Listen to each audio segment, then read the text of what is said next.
Son nom évoque immédiatement un combat, une loi, une force de caractère incroyable. Mais pour vraiment comprendre la femme derrière l'icône, il faut plonger dans la première partie de sa vie. C'est ce qu'on va faire ensemble. On va retracer son parcours, de sa naissance jusqu'à ce fameux combat de 1974. C'est l'histoire d'une résilience hors du commun, forgée au cœur même des ténèbres. Alors imaginez la scène. On est à l'Assemblée nationale, le 26 novembre 1974. Une femme, Simone Veil, la ministre de la Santé, s'avance vers la tribune. Et elle est seule, vraiment seule. Face à elle, un hémicycle presque entièrement masculin. Pensez-y, sur près de 500 députés, il n'y a que 9 femmes. L'ambiance, elle est électrique. Plus qu'électrique, elle est carrément hostile.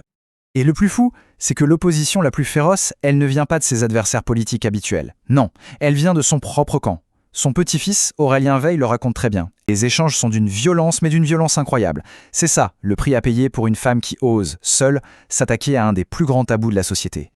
Du coup, la question qu'on se pose tous, c'est comment ? Eh bien, pour avoir la réponse, il faut faire un bond en arrière. Il faut retourner là où tout a commencé, là où sa vie a été brisée, avant d'être reconstruite. Voilà, on y est.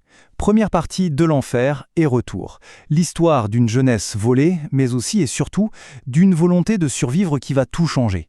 Alors tout commence à Nice en 1927. Simone Jacob, c'est son nom de jeune fille, naît dans une famille juive mais laïque.